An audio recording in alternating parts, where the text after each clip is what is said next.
Hello viewers, welcome to another video of my YouTube channel. So আজি আপোনালোকে দেখিছে মই কি টপিকৰ ওপৰত ডিসকাস কৰিবলৈ গৈ আছো টপিকটো হ'ল AI ইন এগ্ৰিকালচাৰ অৰ্থাৎ আসাম ট্ৰিবিউনৰ এটা ভাল টপিক আহিছিলে আমি আৰ্টিফিশিয়াল ইন্টেলিজেন্সৰ কথা সঘনাই পাতি থাকো আমি যাক আমি অসমীয়াত কওঁ কৃত্ৰিম বুদ্ধিমত্তা ওকে সো এই টপিকটোৰ ওপৰত এই টপিকটো এটা সঘনাই ডিসকাস কৰি থকা টপিক হৈ পৰিছে বৰ্তমান এটা আৰ্টিফিশিয়াল ইন্টেলিজেন্সৰ টপিকটো হেতু কাৰণে এই আৰ্টিফিশিয়াল ইন্টেলিজেন্সৰ কি পটেনশিয়াল আছে আমাৰ এগ্ৰিকালচাৰত অৰ্থাৎ আমাৰ আমাৰ যেটো কৃষি প্ৰণালী সেই কৃষি প্ৰণালীত আমি কেনে ধৰণেৰে আৰ্টিফিশিয়াল ইন্টেলিজেন্স ইউজ কৰিব পাৰো আমি কেনেকে আৰ্টিফিশিয়াল ইন্টেলিজেন্স ইউজ কৰি আমাৰ এগ্ৰিকালচাৰটো আৰু ডেভেলপ কৰিব পাৰো যেটো আমি গম পায়ে ভাৰত এখন কৃষি প্ৰধান দেশ ভাৰত এখন কৃষি প্ৰধান দেশ আৰু আমাৰ অসমৰ কথা গম পায়ে অসমৰ প্ৰায় 70% অৰ্থাৎ 70% মানুহ জীৱিকা 70% মানুহৰ প্ৰধান জীৱিকা হৈছে খেতি অৰ্থাৎ এগ্ৰিকালচাৰ হেতু কাৰণে অসমত বা গোটেই ভাৰতবৰ্ষত এগ্ৰিকালচাৰৰ ওপৰত আৰ্টিফিশিয়াল ইন্টেলিজেন্সৰ যেটো পটেনশিয়াল আছে হেতুৰ ওপৰত গোটেই আৰ্টিকেল এটা আহিছে আসাম ট্ৰিবিউনত তাৰ ওপৰত আমি ডিসকাস কৰিম আজি সো আমি আগবাঢ়ি যাম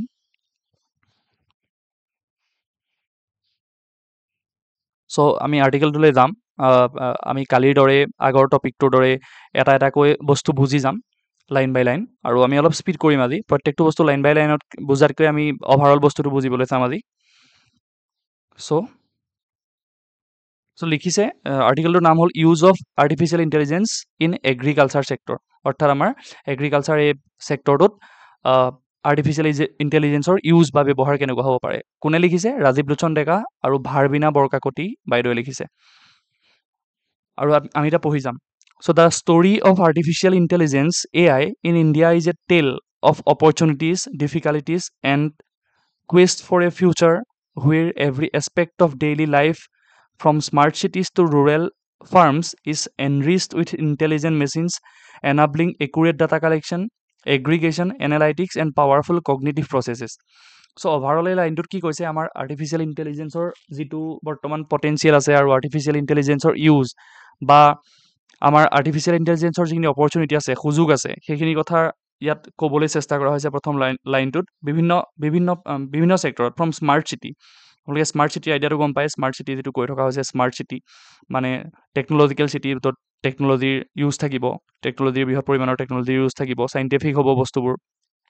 সো স্মাৰ্ট সিটিৰ পৰা ৰুৰেল ফাৰ্মছলৈকে আমাৰ ৰুৰেল ফাৰ্মছ যিবিলাক আছে হয়নে সেই ৰুৰেল ফাৰ্মছবোৰলৈকে আমাৰ আৰ্টিফিশিয়াল ইন্টেলিজেন্সৰ যিখিনি পটেনশিয়াল বা অপৰচুনিটিছ আছে আৰু তাত কি ডিফিকাল্টিছ আছে সেইখিনিৰ কথা কোৱা হৈছে তাৰপিছত কৈছে the development of AI is a revolutionary step in science and technology where the possibilities of what can be achieved are limitless সেই আৰ্টিফিশিয়াল ইন্টেলিজেন্সৰ যিটো ডেভেলপমেণ্ট হৈছিলে সেই ডেভেলপমেণ্ট যিটো হৈছে সেইটো এটা ৰিভলিউচনাৰী হয় মানে যিটোৱে এটা বৃহৎ পৰিমাণৰ এটা বেলেগ ধৰণৰ চেঞ্জ আনিব পৰা এটা পটেনশিয়াল আছে সেইটো ৰিভলিউচন বুলি কয় অৰ্থাৎ Kranti okay so development of AI এটা ক্ৰান্তি আনিব পৰা ক্ৰান্তি অলৰেডি আনিছেই আৰু বহুত বেলেগ দিশত আমি যেটো ডিসকাস কৰিবলৈ গৈ আছো এগ্ৰিকালচাৰৰ দিশত আৰু য'ত আমাৰ পটেনশিয়াল আছে বেলেগ ফিল্ডত সেইবোৰত আপোনাৰ হেৰি আছে ডেভেলপমেণ্টৰ এটা বহুত ডাঙৰ সুযোগ আছে অপৰচুনিটি আছে আৰু হেতু কি আমি এচিভ কৰিবলৈ আমি এতিয়াও বহুত বাকি আমি বহুত এচিভ কৰিবলৈ বাকি আছে এটো কাৰণে লিমিটলেছ বুলি কৈছে আমি বহুত পসিবিলিটিছ আছে আৰু পসিবিলিটিছবোৰ লিমিটলেছ আমি কিমান দূৰলৈকে আমি এচিভ কৰিব পাৰো তাৰ কোনো সীমা নাই তাৰপিছত কৈছে with a growing population and increasing climate change impacts technology's role in enhancing resilience in Indian agriculture is significant so আমি গম পাওঁ এতিয়া ভাৰত আটাইতকৈ জনবহুল দেশ হয় এতিয়া কাৰণ জনসংখ্যা আটাইতকৈ এতিয়া ভাৰতত বেছি প্ৰায় 143 কোটি মানুহে ভাৰতত বসবাস কৰে আগতে চাইনা আছিল এতিয়া চাইনাক ওভাৰকাম কৰি ইণ্ডিয়া এক নম্বৰত আছে জনসংখ্যাৰ ফালৰ পৰা সো সেই ফালৰ পৰা চাবলৈ গ'লে যি মানুহৰ পপুলেশ্যনৰ মানুহৰ যিবোৰ এক্টিভিটিছ তাৰ ওপৰত ক্লাইমেট চেঞ্জৰ এটা বৃহৎ পৰিমাণৰ ক্লাইমেট চেঞ্জক ইম্পেক্ট পৰে ওকে সেই পপুলেশ্যনৰ কাৰণে ক্লাইমেট চেঞ্জত ইম্পেক্ট এটা পৰা দেখা পোৱা যায় যেটো জলবায়ু পৰিৱৰ্তন হয় তাত এটা ইম্পেক্ট দেখা পোৱা যায় পপুলেশ্যন ইনক্ৰিজ হোৱাৰ কাৰণে so technology's role in enhancing resilience in Indian agriculture is significant সেইটো কাৰণে ইমান যেতিয়া মানুহ আছে তেনেকুৱা এটা ক্ষেত্ৰত টেকনলজিৰ বা প্ৰযুক্তিবিদ্যাৰ যিটো ৰোল কিহত ৰোল ইন দ্য এগ্ৰিকালচাৰ ফেক্টৰটোত কাৰণ 143 কোটি মানুহক এতিয়া ইণ্ডিয়াত 143 কোটি 143 কৰোৰ মানুহক প্ৰায় এপ্ৰক্সিমেট 143 কৰোৰ মানুহক আপোনাৰ ভৰণ পোষণ দিবলৈ খাবলৈ খাবলৈ যোগান ধৰিবলৈ যিবোৰ ফুড আইটেমছ বা ফুড প্ৰডাক্টছ লাগিব সেইবোৰ আপোনাৰ অকল নৰ্মেল প্ৰচিডিউৰত খেতি কৰাতকৈ আৰ্টিফিচিয়েল ইণ্টেলিজেঞ্চ বা এনেকুৱা টেকন'লজিকেল প্ৰচেছেৰে খেতি কৰিলে আমি তাৰ পৰা বহুত মানে ভাল পটেঞ্চিয়েল আছে, আমি তাৰ পৰা আৰু প্ৰডাকশ্যন পাব পাৰিম। বা বাঢ়ি অহা যিটো জনসংখ্যাৰ কাৰণে এইটো এটা বৰ্তমান মানে চিন্তনীয় বিষয় হৈ পৰিছে যে আমি আমাৰ থকা এতিয়া থকা মাটিখিনিত এতিয়া ভাৰতত থকা মাটিখিনিয়ে মানে ছাফিচিয়েণ্ট হ'বনে আহিবলগীয়া দিনত ইয়াৰ পপুলেশ্যনক মানে ভৰণ পোষণ দিবলৈ, ইয়াৰ পৰা প্ৰডাকশ্যন হোৱা যিটো এমাউণ্ট হ'ব, ফুড প্ৰডাকশ্যন হ'ব, সেয়াই ছাফিচিয়েণ্ট হ'বনে আহিবলগীয়া দিনৰ মানুহক ছাৰ্ভ কৰিবলৈ। চ' সেইটো কথা কৈছে। তাৰপিছত কৈছে since gaining independence, India has transformed its agricultural and trade policies. So' India 1947 চনত যেতিয়া ভাৰত স্বাধীন হ'ল তাৰ পিছৰ পৰা আমাৰ ইণ্ডিয়াই বেলেগ ট্ৰেন্সফৰ্ম কৰিছে, এগ্ৰিকালচাৰ আৰু ট্ৰেড পলিচিছ আনিছে। চ' আমি গম পাওঁ, আমি পঢ়িলে আপোনালোকে হিষ্ট্ৰী পঢ়িলে গম পাব PL 480 প্ৰগ্ৰেম USA লগত আছিলে আচলতে। চ' প্ৰডাকশ্যন যেতিয়া কমি আছিলে, আমাৰ এটা বেংগল ফেমাইন হৈছিলে 1943 এটা ফেমাইন, তাৰপিছত 1970ৰ এটা ফেমাইন আছিলে। সেই ফেমাইন মানে গম পাইছে ন, ড্ৰটছ হ'লে আপোনালোকৰ খেতি বাতিত প্ৰডাকশ্যন নহয়, বৰষুণ নহয়, বেলেগ জেগাত বৰষুণ নহ'লে প্ৰডাকশ্যন কমি যায়। সেইটো কাৰণে ড্ৰটছ বা এনেকুৱা ধৰণৰ যিবোৰ ইৰেটিক ক্লাইমেটিক পেটাৰ্ণ, অ'কে। চ' ইৰেটিক ক্লাইমেটিক পেটাৰ্ণবোৰৰ কাৰণে প্ৰডাকশ্যন কম হয়, বেলেগ সময়ত বেলেগ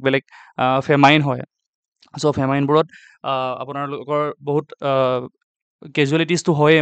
মানুহৰ মৃত্যু হয়, লগতে মানুহে খাবলৈ নাপায়, বহুত বেমাৰ আজাৰৰ সৃষ্টি হয়। সেইটো কাৰণে ইণ্ডিয়াই বেলেগ সময়ত বেলেগ পলিচি লোৱা দেখা পোৱা যায়। চ' PL 480 প্ৰগ্ৰেম এইটো USA লগত এটা পলিচি আছিলে, যিটো USAৰ পৰা ফুড আইটেমছ আমাৰ ভাৰতলৈ অনা হৈছিলে। কিন্তু পিছত এইটো কেঞ্চেল কৰি দিয়া হয়, লাল বাহাদুৰ শাস্ত্ৰীৰ শাসনকালত পিছত এইটো কেঞ্চেল কৰি দিয়া হয়। এইটো এটা ডিপ্ল'মেটিক এটা ইনচিডেণ্ট হৈ গৈছিলে, সেইটো কাৰণে এইটো আৰু বাৰু আমি পিছত কথা পাতিম। এতিয়া আমি আহোঁ, ইণ্ডিয়াই মানে ভাৰত স্বাধীন হোৱাৰ পিছৰ পৰা ভাৰতে বহুত মানে বেলেগ পলিচি লৈছে, এগ্ৰিকালচাৰ বেলেগ এগ্ৰিকালচাৰ পলিচি ইমপ্লিমেণ্ট কৰিছে। তাৰপিছত কৈছে India remains predominantly agrarian with agriculture serving as the backbone of the economy. So' India basically আমি গম পাওঁ ভাৰতবৰ্ষৰ মেক্সিমাম পপুলেশ্যন আমাৰ এগ্ৰিকালচাৰত এংগেজ হৈ আছে, অ'কে। চ' সেইটো কাৰণে ভাৰতৰ এটা বৃহৎ পৰিমাণৰ ইকনমি আমাৰ এগ্ৰিকালচাৰৰ ওপৰত নিৰ্ভৰশীল, অ'কে, এগ্ৰিকালচাৰৰ ওপৰত নিৰ্ভৰশীল। এতিয়া আমাৰ যিটো GDP, আমি যেতিয়া GDP কথা পাতোঁ, ইয়াত লিখিছোঁ, আমি যেতিয়া GDP কথা পাতোঁ, গ্ৰছ ডমেষ্টিক প্ৰডাক্ট, যে আমাৰ দেশখনৰ পৰা এবছৰত যিমান প্ৰডাকশ্যন হয়, অ'কে, এইটো আমি প্ৰডাকশ্যন বুলি লিখোঁ। যদি আমাৰ দেশৰ পৰা এবছৰৰ যিটো প্ৰডাকশ্যন হয়, তাৰ প্ৰডাকশ্যনত এগ্ৰিকালচাৰৰ কণ্ট্ৰিবিউশ্যন কিমান হয়। এতিয়া এগ্ৰিকালচাৰৰ কণ্ট্ৰিবিউশ্যন বৰ্তমান সময়ত প্ৰায় 15 to 20%ৰ ভিতৰত থাকে, প্ৰায় 20 to 15%ৰ ভিতৰত থাকে। কিন্তু স্বাধীনতাৰ সময়ত যিটো আমাৰ ইণ্ডিয়াৰ GDPত এগ্ৰিকালচাৰে 15 to 20% নহয়, তেতিয়া প্ৰায় 50%, ক্ল'জ টু 50% এটা কণ্ট্ৰিবিউশ্যন আগবঢ়াইছিল এগ্ৰিকালচাৰ ছেক্টৰটোৱে। কিন্তু এইটো কিয় চেঞ্জ হ'ল, সেই কিয় চেঞ্জ হ'লটো আমি জানিবলৈ এখন মই গ্ৰাফ আপোনালোকৰ আগত দেখুৱাব খুজিছোঁ। গ্ৰাফখন হ'ব এনেকুৱা ধৰণৰ, এইখন গ্ৰাফ হয়। এই গ্ৰাফখন যদি চাব বিচাৰে, চ' এইটো 1950 চনৰ আমাৰ ভাৰতৰ স্বাধীনতাৰ সময়ত পিছৰ কালচোৱাত। আৰু প্ৰথম এগ্ৰিকালচাৰ চাওক, এই সেউজীয়া গ্ৰাফডালে এগ্ৰিকালচাৰ বুজাইছে। এগ্ৰিকালচাৰ ছেক্টৰটোৱে GDPত কণ্ট্ৰিবিউশ্যন কিমান কৰিছিলে, প্ৰায় মানে 50%, 50তকৈ বেছিহে আছে ইয়াত, প্ৰায় 50% এইখন দেখিছে, প্ৰায় 50% কণ্ট্ৰিবিউশ্যন কৰিছিলে। কিন্তু আহিবলগীয়া দিনত 1950, 60, 70, 80 তেনেকৈ এতিয়া 2010 চনলৈ কেনেকৈ এইটো ডাউনফল এটা হৈছে চাওক, 50%ৰ পৰা আহি এনেকৈ আহি এতিয়া প্ৰায় 14%। মই কৈছোঁ নহয়, এতিয়া 15 to 20% এইটো এগ্ৰিকালচাৰ কণ্ট্ৰিবিউশ্যনটো এতিয়া ইমান হয়। সেইটো কিয় কমি গ'ল, কাৰণ মেইনলি আপোনালোকে গম পাব, মেইনলি ইনক্ৰিজ হ'ল যিটো ছাৰ্ভিচ ছেক্টৰটো, অ'কে। এই ছাৰ্ভিচ ছেক্টৰটো ইনক্ৰিজ হৈ গ'ল। এতিয়া ছাৰ্ভিচ ছেক্টৰ বুলি ক'লে গম পাব আপোনালোকে কি ছাৰ্ভিচ ছেক্টৰ। চ' ছাৰ্ভিচ ছেক্টৰ বেচিকেলি আপোনালোকৰ, মই এক্সাম্পল ছাৰ্ভিচ ছেক্টৰ বেলেগ আহিব, যিবিলাক বেলেগ কামবোৰ। চ' টিচিং এক প্ৰকাৰৰ ছাৰ্ভিচ ছেক্টৰ হ'ব, ডক্টৰছ, অ'কে। চ' টিচিং, ডক্টৰছ, বেলেগ এণ্টাৰপ্ৰিনাৰ্ছ আহিলে, অ'কে, বেলেগ এণ্টাৰপ্ৰিনাৰ্ছ আহিলে। চ' এইবোৰ এক প্ৰকাৰৰ ছাৰ্ভিচ ছেক্টৰ। চ' ভাৰতৰ বহুত মানুহ গৈ বিদেশতো এনেকুৱা বেলেগ ছাৰ্ভিচ প্ৰভাইড কৰি আছে। আপোনাৰ এতিয়া গুগলৰ CEO যেতিয়া সুন্দৰ পিচাই হওক সেইবোৰ তেওঁলোকে এটা এক প্ৰকাৰৰ ছাৰ্ভিচে কৰি আছে চ' ছাৰ্ভিচ ছেক্টৰটো ইমান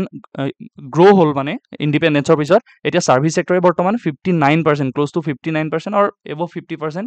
কণ্ট্ৰিবিউশ্যন জিডিপিলৈ কণ্ট্ৰিবিউট কৰে ছাৰ্ভিচ ছেক্টৰে আৰু ইণ্ডাষ্ট্ৰি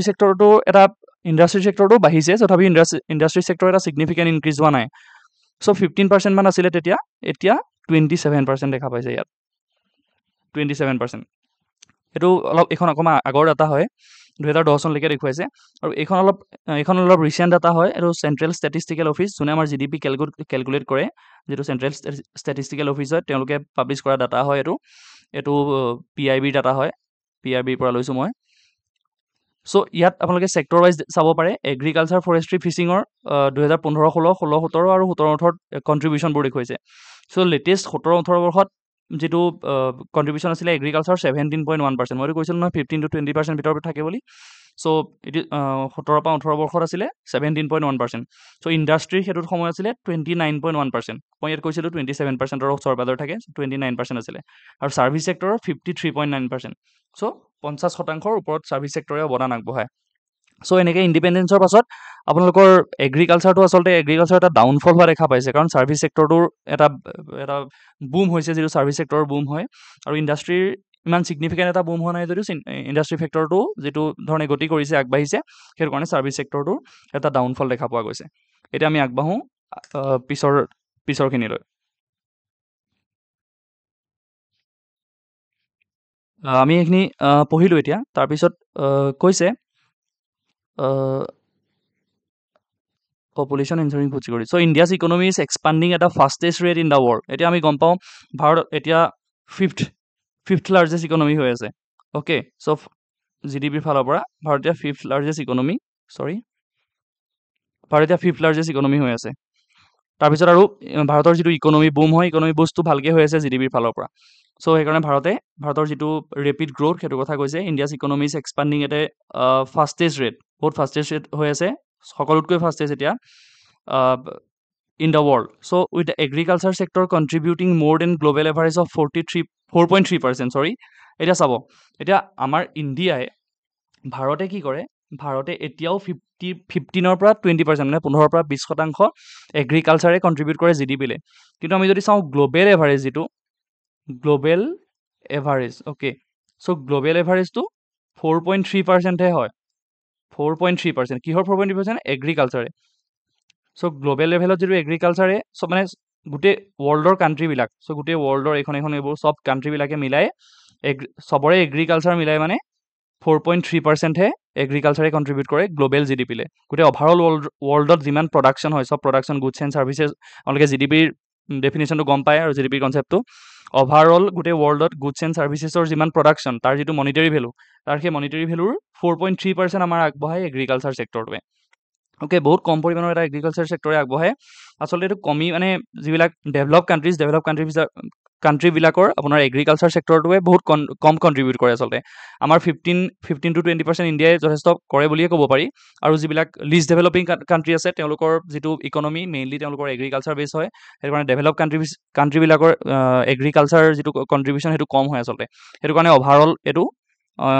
গ্ল'বেল এভাৰেজটো এগ্ৰিকালচাৰ ছেক্টৰ কম হয় 4.3% কিন্তু ইণ্ডিয়াৰ তাতকৈ বেছি সেইটোকে কৈছে ইণ্ডিয়াৰ 15.20% য'ত গ্ল'বেল এভাৰেজটো 4.3%হে তাকে কৈছে তাৰপিছত কৈছে the union finance minister in her 2018-19 budget speech mandated NITI Aayog to establish the national program on AI with a unique brand of AI for all okay এতিয়া কি হৈছে 2018-19 চনৰ যেতিয়া বাজেট স্পীচ দিয়ে যেতিয়া ফাইনেন্স মিনিষ্টাৰে যেতিয়া বাজেট স্পীচ দিয়ে তেতিয়া কি কৰিছিলে আপোনাৰ এই AIৰ গুৰুত্বৰ ওপৰত মানে AIৰ যিটো ইম্পৰ্টেঞ্চ তাৰ ওপৰত গুৰুত্ব দি AI ফৰ অল নামৰ এটা ইউনিক ব্ৰেণ্ড এষ্টাব্লিছ কৰিছিলে যাতে AIৰ ওপৰত গুৰুত্ব দি বেলেগ ফিল্ডবোৰে মানে আপগ্ৰেড কৰিব পাৰে ডেভেলপমেণ্ট কৰিব পাৰে So, as per the Union Budget 2022-23, a new fund was allocated through the National Bank for Agriculture and Rural Development to finance startups in agriculture and other rural enterprises and introduce new programs to focus on digitalization in agriculture. সেইটোকে কৈছে যে 2022-23 চনৰ যিটো বাজেটতো তাতো আপোনাৰ agriculture আৰু rural ডেভেলপমেণ্টৰ কাৰণে এআইৰ ওপৰত বহুত গুৰুত্ব দিয়া হৈছিলে। অকল এআইৰ ওপৰত বুলি নহয়, কমপ্লিট ডিজিটেলাইজেশ্যন আৰু বেলেগ বেলেগ স্কিমবোৰ চাব পাৰে আপোনালোকে। আপোনালোকে গুগলত চাবও পাৰে মানে আমাৰ ভাৰত চৰকাৰে ডিজিটেলাইজেশ্যনৰ কাৰণে কি কি এগ্ৰিকালচাৰ ফিল্ডত ডিজিটেলাইজ কৰিবলৈ কি কি স্কিম লৈছে। অ'কে, চ' আপোনালোকে বেলেগ বেলেগ স্কিম চাব পাৰে। তাৰপিছত কৈছে the fourth agricultural revolution emphasized the pervasive incorporation of AI in farms. So' ইয়াত এটা গুৰুত্বপূৰ্ণ কথা হ'ল ফ'ৰ্থ মই ইণ্ডাষ্ট্ৰিয়েল ক'লোঁ, এইটো ক্ষমা কৰিব। ইয়াত লিখিছে ফ'ৰ্থ এগ্ৰিকালচাৰেল ৰিভলিউশ্যন। অ'কে, চ' এগ্ৰিকালচাৰ 4.0 অৰ্থাৎ এগ্ৰিকালচাৰেল ফ'ৰ্থ ৰিভলিউশ্যন কি হয় সেইটো তাক আমি জানিব লাগিব। চ' ফ'ৰ্থ এগ্ৰিকালচাৰ ৰিভলিউশ্যন জনাৰ আগতে আমি জানিব লাগিব ফাৰ্ষ্ট, ছেকেণ্ড, থাৰ্ডটো জানিব লাগিব, তাৰপিছত ফ'ৰ্থ আহিব। চ' তাক আমি চাই লওঁ এগ্ৰিকালচাৰ ফ'ৰ্থ ৰিভলিউশ্যন বা এগ্ৰিকালচাৰেল ৰিভলিউশ্যনবোৰ কি হয়। তাৰ কাৰণে মই এখন ইমেজ আপোনালোকক ইয়াত ইনক্লুড কৰিছোঁ। চ' আপোনালোকে গম পাব হিষ্ট্ৰী পঢ়িলে নিঅলিথিক পিৰিয়ড আছিলে, পেলিঅলিথিক, মেছলিথিক, নিঅলিথিক আৰু চালকলিথিক। তেনেকৈ নিঅলিথিক পিৰিয়ড যেতিয়া এগ্ৰিকালচাৰ ডেভেলপ হৈছিলে তেতিয়া বেলেগ বেলেগ প্লাও মানে কোৰ এনেকুৱা ধৰণৰ বিভিন্ন প্ৰণালী খেতি কৰা মানে যিবিলাক সামগ্ৰী ডেভেলপ হোৱাৰ কাৰণে একদম খেতি যেতিয়া নাছিলে, একদম নথকাৰ পৰা প্ৰায় মানে খেতি ডেভেলপ হ'বলৈ লৈছিলে, এগ্ৰিকালচাৰটো ডেভেলপ হ'বলৈ লৈছিলে। চ' এইটো ফাৰ্ষ্ট ফেজ বুলি ক'ব পাৰি। So' first revolution. So' this is the first revolution of agriculture. তাৰপিছত প্ৰায় 18 to 19 চেঞ্চুৰীও এতিয়া প্ৰায় 18 আৰু 19 শতিকাত কি হৈছিলে মেচিন ৰিভলিউশ্যন হ'ল। এইটোক ছেকেণ্ড ৰিভলিউশ্যন বুলি ক'ব পাৰি। চ' মেচিন ৰিভলিউশ্যন হ'ল ট্ৰেক্টৰ চেক্টৰ বা খেতি কৰাৰ যিবিলাক মেচিনাৰী, যিবিলাক আপোনাৰ সামগ্ৰী যিবিলাক ডেভেলপড হ'ল বা ইনভেনশ্যন হ'ল তেওঁলোক সেইবোৰৰ। চ' সেইবিলাকে আমাৰ এগ্ৰিকালচাৰ গোটেই প্ৰচেছটোত এটা বিশেষ অৱদান আগবঢ়াবলৈ ধৰিলে। তাৰপিছত সেইটো হ'ল ছেকেণ্ড ৰিভলিউশ্যন। আৰু 1950 পৰা 60 চনত কি হ'ল গ্ৰীণ ৰিভলিউশ্যন হ'ল। অ'কে, চ' গ্ৰীণ ৰিভলিউশ্যন হ'লে কি হ'ব? গ্ৰীণ ৰিভলিউশ্যনত basically hybrid high yield varieties আপোনালোকৰ ক্ৰপছ হ'ল HYV বুলি যিবিলাকক কওঁ আমি, high yield varieties. High yield মানে কি? হাই ইল্ড ভেৰাইটিজ মানে যিবিলাক high yield varieties crops, CROPS crops. So' high yield varieties মানে ক্ৰপছ মানে কি? যিবোৰ মানে আপোনালোকৰ যিবোৰ ক্ৰপছ যিবিলাক হাই ইল্ড ভেৰাইটিজ ক্ৰপছ মানে হ'ল যিবিলাক ক্ৰপছ সেইবিলাকৰ প্ৰডাকশ্যন বেছি হয় আচলতে। আপোনালোকে আজি আমি ধান খেতি কৰিলে চব ধানৰটো সমানে প্ৰডাকশ্যন নহয়, যিবিলাক ধানৰ এতিয়া বেছিকৈ প্ৰডাকশ্যন হয় তেনেকুৱা ক্ৰপছবিলাকক ক'ব পাৰে, তেনেকুৱা ছিডবিলাকক ক'ব পাৰে হাই ইল্ড ভেৰাইটি ছিডছ নাইবা হাই ইল্ড ভেৰাইটি ক্ৰপছ। চ' এই গোটেই প্ৰচিডিউৰটো যিটো চাইণ্টিফিক ডেভেলপমেণ্ট হ'ল তাত আপোনালোকৰ যিটো আপোনালোকে গম পাব বায়'টেকনলজিয়ে এটা ইম্পৰ্টেণ্ট ৰোল প্লে কৰিছিলে। তাত আপোনালোকে গম পাব চাগে GM ক্ৰপছ। চ' জেনেটিকেলি মডিফাইড ক্ৰপছ বুলি যাক আমি কওঁ, তাত আপোনালোকৰ BT কটন আহিব। BT cotton. অ'কে, চ' BT ব্ৰিঞ্জেলৰ এটা কনচেপ্ট আছিলে যদিও ভালকৈ ইমপ্লিমেণ্ট হোৱা নাই, আমাৰ ৰিচাৰ্চ চলি আছে। BT ব্ৰিঞ্জল, BT মাষ্টাৰ্ড এইবোৰৰ ডেভেলপমেণ্ট চলি আছে, কিন্তু BT কটনটো আমাৰ যথেষ্ট ইণ্ডিয়াত প্ৰচলিত হৈছে বা মাছ লেভেলত প্ৰডাকশ্যন কৰা হৈছে BT কটন, বা ইয়াৰ এটা ছাকচেছ দেখা পোৱা গৈছে। তাৰপিছত যিটো এটা গ্ৰীণ ৰিভলিউশ্যন হ'ল আপোনালোকে গম পায় ইণ্ডিয়াত আপোনাৰ যেতিয়া মই কৈছিলোঁ ফেমাইনৰ কথা, তাৰপিছত আপোনালোকৰ MS স্বামীনাথনে যেতিয়া তেওঁৰ ইনিচিয়েটিভ হ'ল, তাৰপিছত হাই ইল্ড ভেৰাইটিজ ক্ৰপছ ইণ্ট্ৰডিউচ কৰা হ'ল আমাৰ ইণ্ডিয়াৰ বেলেগ বেলেগ ঠাইত ৰিজনত, বেছিকৈ গোটেই নৰ্থ ৱেষ্ট ৰিজনটোত, নৰ্দাৰ্ণ আৰু ৱেষ্টাৰ্ণ ৰিজনত, পাঞ্জাৱ, হাৰিয়ানা এইবোৰ ৰিজনত এটা বিগ প্ৰডাকশ্যন মাছ লেভেলত প্ৰডাকশ্যন হ'বলৈ ল'লে। সেইটো হ'ল গ্ৰীণ ৰিভলিউশ্যন বুলি ক'ব পাৰি। সেইটো third phase of revolution, third agriculture revolution বুলি ক'ব পাৰি। This is third. Okay, this is third. আৰু ফ'ৰ্থটো হ'ল এতিয়া 2010 প্ৰেজেণ্টৰ পৰা 2010 চনৰ পৰা যিটো আমাৰ বাঢ়ি অহা যিটো AI যিটো আপোনাৰ কনচেপ্টটো আৰ্টিফিচিয়েল ইণ্টেলিজেঞ্চ অৰ্থাৎ কৃত্ৰিম বুদ্ধিমত্তা। চ' AI ইউজ কৰি আমি কেনেকৈ এগ্ৰিকালচাৰ লেভেলত আমি এক্সেল কৰিব পাৰোঁ সেইটো কথাকে কোৱা হৈছে ফ'ৰ্থ ৰিভলিউশ্যন। চ' ফ'ৰ্থ ৰিভলিউশ্যনে বেচিকেলি যিটো ডিজিটেলাইজড ৰিভলিউশ্যন হয়, এগ্ৰিকালচাৰ ফিল্ডটো ডিজিটেলাইজ কৰিবলৈ কৈছে। মানে এগ্ৰিকালচাৰ আমি যিবিলাক পুৰণিকলীয়া ৰীতি নীতিৰে খেতি কৰি থাকোঁ, বেলেগ বেলেগ প্ৰণালীৰে হাল বোৱা, খেতি কৰা, বা আগতে গৰু ম'হ এনেকুৱা ধৰণৰ জীৱ জন্তু ব্যৱহাৰ কৰা হয় আপোনালোকৰ খেতি পথাৰত, সেইবিলাক ব্যৱহাৰ নকৰি বেলেগ বেলেগ আৰ্টিফিচিয়েল ইণ্টেলিজেঞ্চ নাইবা ডিজিটেল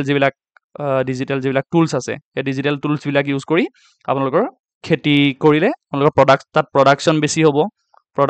হ'ব। এইবোৰ আপোনালোকে ইনক্লুড কৰিব পাৰে এনচাৰ ৰাইটিঙত। প্ৰডাকশ্যন বেছি হ'ব তাৰপিছত প্ৰডাকশ্যন বেছি হোৱাৰ লগতে আৰু কি হ'ব? আপোনালোকৰ লেবাৰ ফ'ৰ্চটো লেবাৰ ফ'ৰ্চ কমিব লেবাৰ ফ'ৰ্চ কমিলে সেই লেবাৰ ইয়াত কাম কৰি থকা লেবাৰে বেলেগত কাম কৰিব পাৰিব অ'কে চ' আৰু তেনেকুৱা ধৰণৰ বহুত সুবিধা আছে আমি ডিছকাছ কৰিম লাহে লাহে এতিয়া আমি আগবাঢ়ো অৰ্থাৎ এইটোৱে আছিলে ফ'ৰ্থ ৰিভলিউশ্যন আছিলে তাৰপিছত আহোঁ আমি AI's role in agriculture is profound from seed selection to harvest and market forecasting. So it enables predictive analysis of pest and disease outbreaks before symptoms appear. Okay, কি কৰে? So AI কি কৰে? Agriculture profound role play কৰে আমি already পাতিছোৱেই seed selection কৰোঁতে সহায় কৰিব চ' AI এনেকুৱা আৰ্টিফিচিয়েল ইণ্টেলিজেঞ্চে এতিয়া এনেকুৱা প্ৰচিজাৰ উলিয়াইছে নতুন টেকনিক উলিয়াইছে যে চিড চিলেকশ্যনত সহায় কৰিব কোনটো চিড কেনেকুৱা প্ৰকাৰৰ হ'ব তাৰ আপোনালোকৰ AI আপোনালোকৰ তাত এনালাইজ কৰিব যে কোনটো চিডে প্ৰডাকশ্যন বেছি দিব কোনটো চিডৰ কোৱালিটি ভাল হয় চ' কোৱালিটি এনালাইচিছ কৰিব AI কোৱালিটি এনালাইচিছত সহায় কৰিব অ'কে চ' QA লিখিছোঁ কোৱালিটি এনালাইচিছত সহায় কৰিব আৰু কেতিয়া হাৰ্ভেষ্ট কৰিলে ভাল গোটেই অভাৰঅল কণ্ডিশ্যনছখিনি ক্ৰপছৰ কণ্ডিশ্যনখিনি চেক কৰি কেতিয়া হাৰ্ভেষ্ট কৰিলে ভাল কেতিয়া হাৰ্ভেষ্ট কৰিলে প্ৰডাকশ্যন বেছি হ'ব পাৰে বা ৱেডাৰৰ তাত ইফেক্ট কেনেকুৱা পৰিব সেইবোৰ গোটেই বস্তুবোৰ AI আপোনালোকৰ কণ্ট্ৰল কৰি এটা ভাল এনালাইজ ডাটা দিব বুলি আপোনালোকৰ আশা কৰা হৈছে so' it enables predictive analysis of pest and disease outbreaks এইটো কৈছে চ' বেচিকেলি আমি দেখা পাওঁ এগ্ৰিকালচাৰত পেষ্ট এটেক হয় মানে কীট পতংগই বহুত এটেক কৰে তাৰ কাৰণে বহুত লোকচান হোৱা দেখা পোৱা যায় অ'কে চ' অসমতো বিভিন্ন জেগাত বিভিন্ন সময়ত এনেকুৱা ধৰণৰ কীট পতংগৰ এটেক দেখা পোৱা যায় যাৰ কাৰণে প্ৰডাকশ্যন বিভিন্ন সময়ত বিভিন্ন জেগাত প্ৰডাকশ্যন কমি যায় তাৰপিছত হৈছে ইল প্ৰেডিক্টিভ মডেলছ অফ আনমেটছ accuracy are being developed for major crops by the integration of satellite data and imagery and current and historical weather data with machine learning algorithm so' machine learning আপোনালোকে গম পায় machine learning আৰু যিটো satellite image so' satellite ইমেজে কি কৰে basically so' satellite image SI লিখিছোঁ satellite ইমেজে কি কৰে ছেটেলাইটৰ পৰা অহা ডাটাবিলাকে ৱেডাৰ ফ'ৰকাষ্টিঙত সহায় কৰে ৱেডাৰ ফ'ৰকাষ্টিঙৰ কাৰণে সহায় কৰিলে কি হয় আমি কেতিয়া আচলতে চিড শ্ব' কৰিব লাগে কেতিয়া আচলতে মানে শস্য সিঁচিব লাগে কেতিয়া হাৰ্ভেষ্ট কৰিব লাগে তাৰ ওপৰত বহুত এটা ভাল আইডিয়া পোৱা যায় সেই বস্তুবোৰে অভাৰঅল এই বস্তুবোৰত AI সহায় কৰি আছে আৰ্টিফিচিয়েল ইণ্টেলিজেঞ্চ আৰু মেচিন লাৰ্ণিং অৰ্থাৎ মেচিন লাৰ্ণিঙে সহায় কৰি আছে সেইটোকে কৈছে আৰু কৈছে non destructive assessment of crop condition through thermal cameras and sensors for nutrient and moisture status as well as precise application of fertiliser and water have led to optimise resource utilisation and reduce labour requirements এইটো কি হয় ক'ব মই overall গোটেই কথাটো কৈছোঁ non destructive assessment মানে কি শস্যবোৰক ভিতৰত মানে ছাপ'জ এডৰা মাটি আছে তাত খেতি কৰি থকা হৈছে তালৈ মেচিন এটা নিলে ডাঙৰ মেচিন এটা নিলে শস্যটো আপোনালোকৰ লোকচান হ'ব সেইটো কাৰণে আৰ্টিফিচিয়েল ইণ্টেলিজেঞ্চৰ যিবিলাক মেচিন বা টুলছবিলাক সৰু হয় আচলতে বেছিকৈ সৰু হয় আৰু এফিচিয়েণ্ট হয় সেইটো কাৰণে নন ডেষ্ট্ৰাকটিভ এছেছমেণ্ট মানে কোনো ডেষ্ট্ৰাকশ্যন নহয় এছেছমেণ্ট কৰোঁতে বা এনালাইচিছ কৰোঁতে আচলতে কোনো ডেষ্ট্ৰাকশ্যন নহয় ক্ৰপছবিলাকৰ চ' ক্ৰপছবিলাকৰ কোনো ডেষ্ট্ৰাকশ্যন নোহোৱাকৈ এনেকুৱা ধৰণৰ এটা এনালাইজ কৰিব পাৰে যে আপোনালোকৰ তাত নিউট্ৰিয়েণ্ট লেভেল ঠিকে আছে নে নাই গোটেই এগ্ৰিকালচাৰ প্ৰচেছটোত নিউট্ৰিয়েণ্ট লেভেল ঠিকে আছে নে নাই মইশ্চাৰ লেভেল ঠিকে আছে নে নাই পানী কিমান পৰিমাণৰ আছে ফাৰ্টিলাইজাৰ সঠিক পৰিমাণে আছে নে নাই কেতিয়াবা ফাৰ্টিলাইজাৰ এতিয়া ইউৰিয়া বেছি দি দিয়ে কেতিয়াবা আমাৰ ফাৰ্মাৰে দেখা পোৱা যায় ইউৰিয়াত ছাবচিডিটো আপোনালোকে গম পায় ইউৰিয়াত ছাবচিডি বেছি দিয়ে কাৰণে আপোনালোকৰ যিবিলাক আমাৰ ফাৰ্মাৰ্ছবিলাকে ফাৰ্টিলাইজাৰ ইউৰিয়াটো ফাৰ্টিলাইজাৰ হিচাপে বেছি ব্যৱহাৰ কৰে ফলত আপোনালোকৰ নাইট্ৰজেন যিটো মাটিত নাইট্ৰজেনৰ এমাউণ্টটো সেইটো কেতিয়াবা বেছি বাঢ়ি যোৱা দেখা যায় তাৰ কাৰণেও প্ৰডাকশ্যনটো অলপ কমি যায় সেইটো কাৰণে সেই গোটেই অভাৰঅল বেলেঞ্চ আছে নে নাই গোটেই বস্তুকেইটা মইশ্চাৰ ফাৰ্টিলাইজাৰ এইবোৰ বেলেঞ্চ আছে নে নাই তাক চাবৰ কাৰণে আপোনালোকৰ কি কৰে হেৰি কৰে AI প্ৰচেছটোৱে নন ডেষ্ট্ৰাকটিভ এটা এছেছমেণ্টত সহায় কৰিব সেইটো কথাটো কি কৈছে তাৰপিছত কৈছে AI has the potential to revolutionise the agricultural landscape of Assam particularly in the vast stretches of the tea states so' আমি গম পাওঁ কালি আমি টি কথা পাতিছিলোঁ অসমৰ উজনিৰ পৰা নামনিলৈকে যিখিনি চাহ বাগিচা এখন ভাষ্ট ষ্ট্ৰেচ ধৰি আমাৰ অসমৰ চাহ বাগিচাই আৱৰি আছে গোটেইখনত চ' টি গাৰ্ডেনছৰ মানে এইটো এটা এগ্ৰিকালচাৰৰ পাৰ্টেই হয় যিহেতু চ' টি গাৰ্ডেনছবিলাকৰ যিটো গোটেই অভাৰঅল প্ৰচেছ বা তাৰ মেনেজমেণ্ট তাতো AI আৰ্টিফিচিয়েল ইণ্টেলিজেঞ্চে হেল্প কৰিব বুলি আশা কৰা হৈছে so' tea gardens in Assam very widely in their sizes from Monabari tea state with area so' কি কৈছে বেচিকেলি অসমত একদম ডাঙৰ পৰা সৰু চাহ বাগিচালৈকে আছে চব আছে সেইটোকে কৈছে চ' মোনাবাৰী টি ষ্টেটখন আপোনালোকে যদি চাই তাৰ এৰিয়া কিমান 1367.38 হেক্টৰ ইমান ডাঙৰ আৰু কিছুমান যিবিলাক ইণ্ডিভিজুৱেল টি গাৰ্ডেনছ আছে এইবিলাক 3 হেক্টৰ 2 হেক্টৰ বা মানুহে যিবিলাক নিজৰ ঘৰত কৰে সেইবিলাক সৰু চাহ বাগিচা আছে কিন্তু সেইবোৰেও ইণ্ডিভিজুৱেল যিবিলাক চাহ বাগিচা সেইবিলাকেও এটা বিশেষ কণ্ট্ৰিবিউশ্যন কৰে গোটেই অভাৰঅল টি প্ৰডাকশ্যনত চ' অসমখন বিশেষকৈ চাহেৰে ভৰি আছে তাকে কৈছে so' the tea industry has a very intensive labour requirement and a shortage of an abundant supply of cheap and skill labour so' আমি গম পাওঁ যে পাত তোলা হওক বা চাহৰ পুলি যেতিয়া ৰোৱা হয় তেতিয়া চিপ লেবাৰৰ দৰকাৰ হয় কাৰণ বহুত বহুত গছ ৰুব লাগে অ'কে চ' বেচিকেলি আমি দেখা পাওঁ যিবিলাক চাহ বাগানীয়া মজদুৰ আছে আমি মজদুৰ বুলি কওঁ তেওঁলোকে বহুত কষ্ট কৰে চ' সেইকাৰণে এটা বৃহৎ পৰিমাণৰ আচলতে দৰকাৰ হয় চিপ লেবাৰৰ দৰকাৰ হয় আৰু স্কিলটো লাগে আপোনালোকে চবেই কৰিব নোৱাৰে কাৰণ মানে কি পাত তোলাটো মানে সম্ভৱ নহয় চবৰ কাৰণে এটা বিশেষ স্কিলো হয় এইটো so' specially at the time of plucking the tea leaves মানে পাত তোলাৰ কথা কৈছে so' has led many tea associations to opt for automation সেইটো কাৰণে কি টি এছ'চিয়েশ্যনছবিলাক যিবিলাক থাকে আমাৰ টি এছ'চিয়েশ্যনছ খোলা হৈছে অসমত বা ভাৰতবৰ্ষৰ যিবিলাক নেশ্যনেল টি এছ'চিয়েশ্যন সেইবিলাকে অট'মেশ্যনৰ কথা ভাবি আছে অট'মেশ্যন মানে কি সেই আৰ্টিফিচিয়েল ইণ্টেলিজেঞ্চ ইউজ কৰি বা টেকন'লজি ইউজ কৰি কেনেকৈ অট'মেটিককৈ কামবোৰ হ'ব পাৰে কেনেকৈ অট'মেটিক প্লাকিং হ'ব পাৰে মানে পাত তুলিব পাৰে কেনেকৈ অট'মেটিক গছপুলি ৰুব পাৰে তাৰ ওপৰত আপোনালোকে গুৰুত্ব আৰোপ কৰি থকা হৈছে so' in larger states automation can be carried out on multiple level such a smart irrigation systems intelligent tea picking and automation of the production lines through computer integrated manufacturing which can very well encompass market and supply fluctuations while its greatest advantage is the convenience of manufacturing the mixed product varieties so overall কি কৈছে এইখিনি পাই গ'লে চাওক এটা line পঢ়াতকৈ আমি গোটেই overall বস্তুটো জানিবলৈ চেষ্টা কৰোঁ চ' কি কৈছে সেইটোকে কৈছে যে অট'মেশ্যন ইউজ কৰি আমি বেলেগ বেলেগ লেভেলত মানে মাল্টিপল লেভেলছত বেলেগ বেলেগ লেভেলছত আমি চাহৰ প্ৰডাকশ্যনটো কেনেকৈ চাহৰ প্ৰডাকশ্যনত যিবিলাক ষ্টেপছ আছে চাহ খেতি কৰোঁতে যিবিলাক প্ৰডাকশ্যনত ষ্টেপছ আছে লাইক আপোনালোকে আমি পাতিলোৱেই টি পিকিং মানে চাহ আমি কেনেকৈ তোলোতে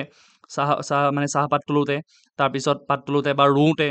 নাইবা গোটেই অভাৰঅল মেনেজমেণ্টত যিটো আমি কম্পিউটাৰ ইণ্টিগ্ৰেটেড মেনুফেকচাৰিং যদি কৰিব পাৰোঁ মানে কম্পিউটাৰ ইণ্টিগ্ৰেটেড মেনুফেকচাৰিং মানে কি গোটেই কামখিনি কম্পিউটাৰাইজ হ'ব মানে কম্পিউটাৰে কৰিব এতিয়া মানুহে অট'মেটিকেলি কৰাতকৈ আপোনালোকৰ এতিয়া আমি কিবা এটা কি হয় আমি বহীত এখন এটা লিখাতকৈ আমি এক্সেল শ্বীট এটাত বনালে আমাৰ কি হয় বেছি এফিচিয়েণ্ট বা বেছি ইফেক্টিভ হয় নে চ' কম্পিউটাৰ ইণ্টিগ্ৰেটেড মেনুফেকচাৰিঙে তেনেকুৱা ধৰণৰ গোটেই প্ৰচেছটো এটা ষ্ট্ৰীমলাইন কৰিব বুলি আশা কৰা হৈছে so' which can very well encompass market and supply fluctuations so' market আৰু ছাপ্লাই ফ্লাকচুৱেশ্যনছটো যিটো সেইটো এটা মানে বেলেঞ্চ কৰি ৰাখিব গোটেই মাৰ্কেটখন আৰু ছাপ্লাই ফ্লাকচুৱেশ্যনছটো কাৰণ কামবোৰ ঠিকমতে হ'ব কম্পিউটাৰ ইণ্টিগ্ৰেটেড মেনুফেকচাৰিং হ'লে প্ৰডাকশ্যন ভাল হ'ব ভালকৈ টি প্লাক হ'ব সময়ত চ' ৱেডাৰ ফৰকাষ্টিং কৰি ভালকৈ ডাটা পালে আমি সময়মতে টি ৰুম সময়মতে প্ৰডাকশ্যন হ'ব চ' মাৰ্কেটত ডিমাণ্ড আৰু ছাপ্লাইটো গোটেই মানে ভালকৈ চলি থাকিব এটা বেলেঞ্চ চলি থাকিব চ' ফ্লাকচুৱেশ্যন কম হ'ব okay so' while its greatest advantage is the convenience of manufacturing and mix product varieties so' greatest কনভিনিয়েঞ্চটো কি মেনুফেকচাৰিঙত আমাৰ গম পালোঁৱেই চ' চাহৰ যিটো প্ৰডাকশ্যনত আমি গম পাওঁ এটা CTC বুলি কয় CTC প্ৰচেছ আছে আপোনালোকে চেক কৰি চাব পাৰে ক্ৰাছ চ' CTC প্ৰচেছত যেনেকৈ চাহৰ প্ৰডাকশ্যন হয় সেইবোৰত হেল্প হ'ব এআই অট'মেশ্যনৰ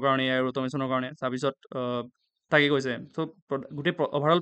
প্ৰচেছটোত তেনেকৈ এআই সহায় কৰিব so' the state has also' made a significant progress in utilising digital technology in agriculture the state government has funded various projects that use satellite and data from unmanned aerial vehicles to map agricultural resources so' আমাৰ state গভৰ্ণমেণ্টেও আমাৰ অসম চৰকাৰেও এনেকুৱা digital টেকনলজিবোৰৰ কাৰণে বেলেগ funding কৰা দেখা পোৱা যায় আৰু আপোনালোকৰ এইটো ফাণ্ডেড ভেৰিয়াছ প্ৰজেক্টছ অসম চৰকাৰে ফাণ্ড আগবঢ়াইছে আৰু ছেটেলাইট ডাটাবোৰৰ কাৰণে কাৰণ ছেটেলাইট ডাটা আমাৰ ইম্পৰ্টেণ্ট হয় কাৰণ ছেটেলাইটৰ পৰা ডাটা নাপালে আমি ৱেডাৰ ফৰকাষ্টিং বা ৱেডাৰৰ বিষয়ে গম নাপাম প্ৰপাৰলি কেতিয়া আমি আচলতে প্ৰপাৰ ডাটা এনালাইচিছ কৰিব নোৱাৰিম আৰু আচলতে আমাক যেতিয়া খেতিয়কবোৰক জনোৱা হয় খেতিয়কবোৰক যেনেকৈ জনোৱা হয় প্ৰপাৰ ডাটাটো সেইবোৰ ছেটেলাইটৰ পৰা ডাটা লৈয়ে চাইণ্টিফিকভাৱে জনোৱা হয় যে চাইণ্টিফিক ডাটা হয় সেইবোৰ অ'কে চ' ছেটেলাইটৰ গোটেই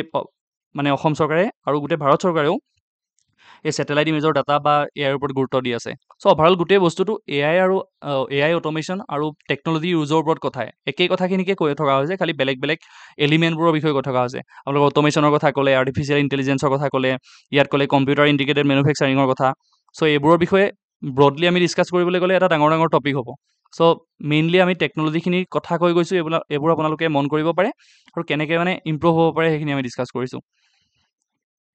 চ' তাৰপিছত কৈছে দ্য ষ্টেট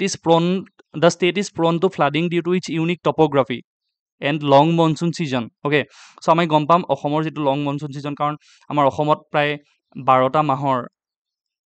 মাহৰ এনেই চাবলৈ গ'লে কি হয় মনচুনটো জুন টু ছেপ্টেম্বৰ থাকে বুলি কয় জুনৰ পৰা ছেপ্টেম্বৰ প্ৰায় 4 মাহ জুন জুলাই আগষ্ট ছেপ্টেম্বৰ ইয়াত লিখিছোঁ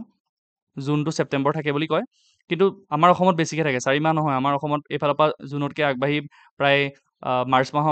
মানৰ পৰাই বৰষুণ হোৱাৰ লাহে ষ্টাৰ্ট হৈ যায় আৰু ছেপ্টেম্বৰ অক্টোবৰ নৱেম্বৰ মানলৈকে প্ৰায় এটা ডাঙৰ মানে ছামাৰ ছিজনটো আমাৰ বহুত ডাঙৰ হয় অভাৰঅল সেইটো কাৰণে কি হয়, গোটেই প্ৰচেছটো আমাৰ বৰষুণ বেছি হয়, ছামাৰ বেছি হয়, সেইটো কাৰণে ফ্লাড প্ৰ'ন এৰিয়া হয়, আমাৰ গম পাই অসম নদী প্ৰধান দেশো হয়। সেইটো কাৰণে আমাৰ অসমৰ টপ'গ্ৰাফী আৰু ফ্লাডিঙৰ কাৰণে আমাৰ অসমত অলপ প্ৰব্লেমো আছে। চ' জি আই এছ বেছ যিটো flood risk map has been develop for the state and নাও N effective system of flood alerts based on historical data needs to be establish. চ' অলপ দিনৰ আগতে আপোনালোকে গম পাব এটা ফ্লাড ৱাটছ এপ, অ'কে, ফ্লাড ৱাটছ আপোনালোকে লিখি ল'ব পাৰে এইবোৰ, ফ্লাড ৱাটছ এপ্লিকেশ্যন। চ' ফ্লাড ৱাটছ এপ্লিকেশ্যনটোৱে কি কৰিব, আপোনালোকৰ বানপানীৰ আগজাননী দিব। চ' এক প্ৰকাৰৰ আৰ্টিফিচিয়েল ইণ্টেলিজেঞ্চৰ ভিতৰতে পৰে নে, আৰ্টিফিচিয়েল ইণ্টেলিজেঞ্চ নাইবা টেকন'লজিৰ ভিতৰতে। চ' এনেকুৱা ধৰণৰ টেকন'লজিবিলাকে আপোনালোকৰ বতৰৰ আগজাননী সোনকালে দিব পাৰিব, তাত মানে ইনডাইৰেক্টলি হ'লেও আপোনালোকৰ খেতি গোটেই এগ্ৰিকালচাৰ প্ৰচেছটোত আপোনালোকৰ হেৰি হয়, কি কয়, ইম্পেক্ট পৰে। চ' এই GIS বেছড, এইবোৰ চব GIS বেছড হয়। ৱেইট,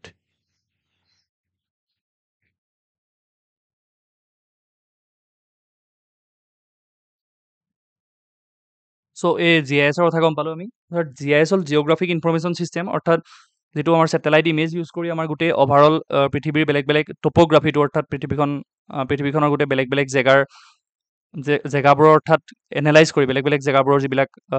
বেলেগ বেলেগ বিশেষ কেৰেক্টাৰিষ্টিক্স আছে, অৰ্থাৎ অসমৰ যিটো কেৰেক্টাৰিষ্টিক্স হওক, ৰাজস্থানৰ ফিজিকেল কেৰেক্টাৰিষ্টিক্সবোৰ একে নহয়, আপোনালোকে জিঅ'গ্ৰাফীত পায়। চ' চবৰে এইটো বেলেগ বেলেগ হয়। এইটো GIS টেকন'লজি ইউজ কৰি আমি সেইটো তাক গম পাব পাৰোঁ ক'ৰ কেনেকুৱা হয় আচলতে গোটেই অভাৰঅল টপ'গ্ৰাফী বা জিঅ'গ্ৰাফীটো। তাৰপিছত কৈছে সেইকাৰণে flood alerts based on historical data needs to be establish. So' GIS base use কৰি আমাৰ এই বস্তুটো এনালাইজ কৰিব পাৰিম বুলি কৈছে, ফ্লাড এলাৰ্টছ বিষয়ে আৰু হিষ্টৰিকেল ডাটা বা আগৰ পৰা বানপানী কেনেকুৱা ৰিজনত হৈ আহিছে, কেনেকুৱা সময়ত হৈ আহিছে, সেই বস্তুবোৰ গোটেই GIS ডাটা ইউজ কৰি আমি এনালাইজ কৰিব পাৰোঁ। So' the existence of distinct physiographic characteristics and extreme climatic variability within the state emphasize the need of tailored solution to agriculture related issues. তাৰপিছত কৈছে rainfall ranges from 750 to 1100 millimeter in the rain shadow belt, including Karbi Anglong and Hosai districts extremely. So basically এইখিনিত কথাবোৰ কি কোৱা হৈছে আমাৰ অকণমান মই চিম্পলি বুজাই দিছোঁ। চ' আমাৰ অসমৰ বেলেগ বেলেগ ৰিজনত আমাৰ যিটো বৰষুণৰ এমাউণ্ট হয় সেইটো বেলেগ বেলেগ হয়। চ' আপোনালোকে যদি দেখা পায় আৰু মন কৰে, বেচিকেলি আপোনালোকৰ নগাঁৱৰ হোজাই ৰিজনটোত বা কাৰ্বি আংলঙৰ এই ৰিজনবোৰ এইবোৰ ৰেইন শ্বেডো বেল্টত পৰে। ৰেইন শ্বেডো বেল্ট মানে কি হয়, আপোনালোকৰ জিঅ'গ্ৰাফীত যদি পঢ়িছে আপোনালোকে, মই ইয়াত পাছত দেখুৱাইছোঁ এটা। ৰেইন শ্বেডো জ'ন মানে কি হয়, এইটো পাহাৰ হয় নহয়। চ' পাহাৰৰ বেচিকেলি কি হয়, এনেকৈ যেতিয়া বতাহটো আহিলে এনেকৈ ইয়াত মইশ্চাৰবোৰ, বতাহতটো মইশ্চাৰ জলীয় বাষ্পবোৰ লৈ আহে। চ' জলীয় বাষ্প লৈ ওপৰত এনেকৈ ক্লাউড ফৰ্মেশ্যন হৈ যায় এইটো ছাইডত, এই আহিবলগীয়া ছাইডটো, এইটো এনাবেটিক ছাইড বুলি কয়। এনাবেটিক আৰু বা উইণ্ডৱাৰ্ড ছাইড বুলি কয়, অ'কে, উইণ্ডৱাৰ্ড, WINDWARD। চ' উইণ্ডৱাৰ্ড ছাইড, ছাইডটোত আচলতে বতাহ আহে। চ' বতাহ আহি গৈ ইয়াত এনেকৈ বতাহ আহি গ'লে ওপৰত এনেকৈ ক্লাউড ফৰ্মেশ্যন হৈ যায় কণ্ডেনচেশ্যন ফলত। চ' ওপৰত ক্লাউড ফৰ্মেশ্যন হ'লে কি হ'ব, তলত এইটো জেগাত বৰষুণ হৈ যাব। কিন্তু এইফালে কি হ'ব, এইফালে মইশ্চাৰবোৰ যিবিলাক মইশ্চাৰ আহিছিলে চব ওপৰলৈ উঠিয়ে গ'ল, এইফালে মইশ্চাৰবোৰতো নাথাকিব। চ' এইফালে কি হ'ব, এইটো উইণ্ডৱাৰ্ড ছাইড হৈ যাব। এইটো হ'ল লিৱাৰ্ড ছাইড হৈ যাব। এইটোক লিৱাৰ্ড ছাইড বুলি কয়, LEEWARD, লিৱাৰ্ড ছাইড হৈ যাব। আখৰবোৰ অলপ বেয়া হৈছে। আৰু এইটোকে ৰেইন শ্বেডো জ'ন বুলি কয়। চ' ৰেইন শ্বেডো জ'ন বুলি কয়। চ' ৰেইন শ্বেডো জ'নত বৰষুণ ইয়াত কম হয়। চ' আমাৰ অসমৰ এই হোজাই ৰিজনটো আচলতে, কাৰণ আপোনালোকে অসমৰ মেপখন চালে যদি এনেকৈ দেখা পায়, দেখুৱাইছোঁ, অসমৰ মেপখন চালে এইখন অসমৰ মেপ নহয়। চ' বেচিকেলি মেঘালয় চেঘালয় য'ত আছে, মেঘালয় আছে, বাংলাদেশ, এইখিনি মেঘালয় চেঘালয় এইবোৰ আছে ন, এইবোৰ গোটেই আপোনাৰ ত্ৰিপুৰা, মিজোৰাম বা আমাৰ নৰ্থ ইষ্টৰ যিখন ৰাজ্য। চ' এইখিনিত বেচিকেলি এনেকৈ ওপৰলৈ, এই ছবিটো যদি আপোনালোকে এইখিনিত কল্পনা কৰে, এইফালৰ পৰা বতাহ হ'ব, যিটো আমি ছাউথ ৱেষ্ট মনচুন উইণ্ড, সেইবোৰ ডিছকাছ কৰিবলৈ অকণমান দীঘলীয়া হৈ যাব। ছাউথ ৱেষ্ট মনচুন উইণ্ড এইফালৰ পৰা আহিলে, এনেকৈ আহিলে, কাৰ্চিন মাৰি দেখুৱাইছে, এনেকৈ আহিলে এইখিনিত বেচিকেলি এই ৰিজনটোত ওপৰলৈ উঠি গুচি যায়, বৰষুণটো ইয়াত বেছিকৈ হৈ যায়। চ' এই হোজাই ৰিজনটোত বা এইবোৰ ৰিজনত চ' ৰেইন শ্বেডো ৰিজন হিচাপে কাম কৰে, অৰ্থাৎ বৰষুণটো কম হয়। সেই প্ৰচেছটোকে কৈছে, গোটেই প্ৰচেছটোৰ কথা। তাৰপিছত সেইটো কাৰণে কৈছে গোটেই বেলেগ বেলেগ ৰিজনত বেলেগ বেলেগ বৰষুণৰ পৰিমাণটো বেলেগ বেলেগ হয় কাৰণে এইবিলাক চেঞ্চৰ, মই আপোনালোকক একেলগে কৈ দিছোঁ।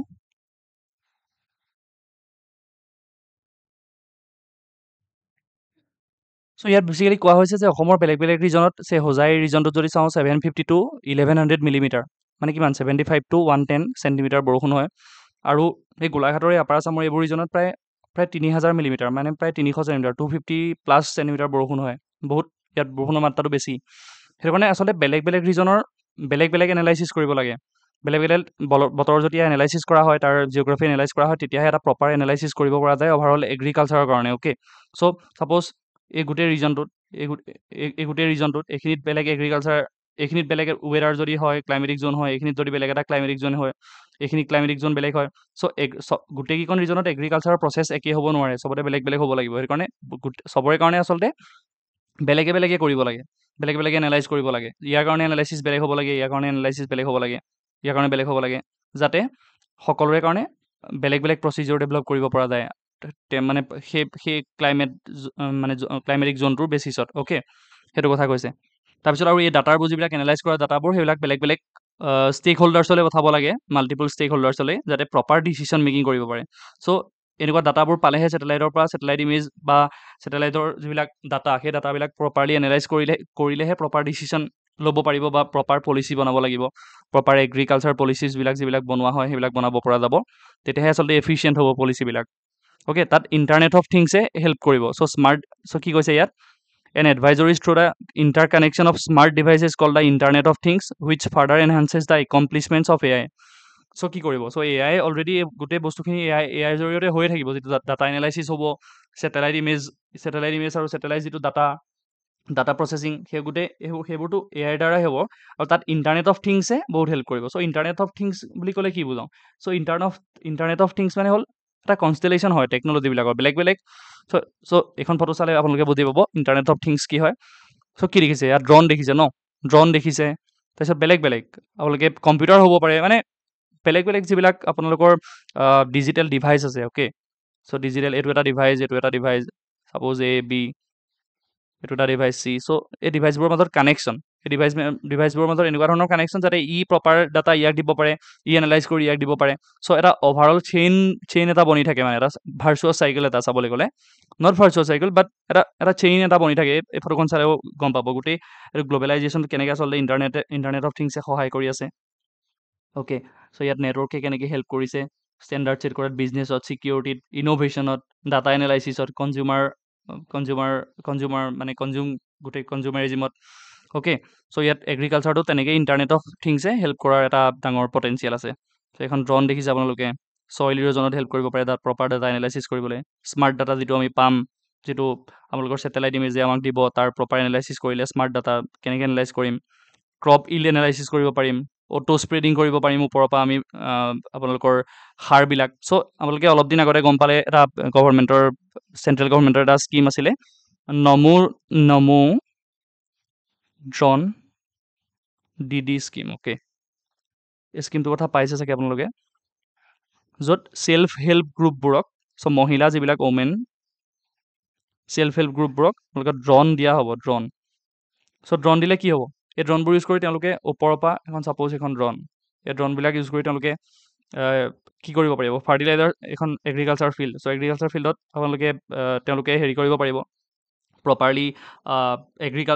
ফাৰ্টিলাইজাৰ শ্ব' কৰিব পাৰিব ওপৰৰ পৰা এনালাইজ কৰিব পাৰিব ক'ৰবাত পোক পতংগ লাগিছে নেকি তাত থকা চেঞ্চৰবিলাকে চেঞ্চ কৰিব তেনেকুৱা ধৰণৰ টেকন'লজি বনোৱা হৈছে আচলতে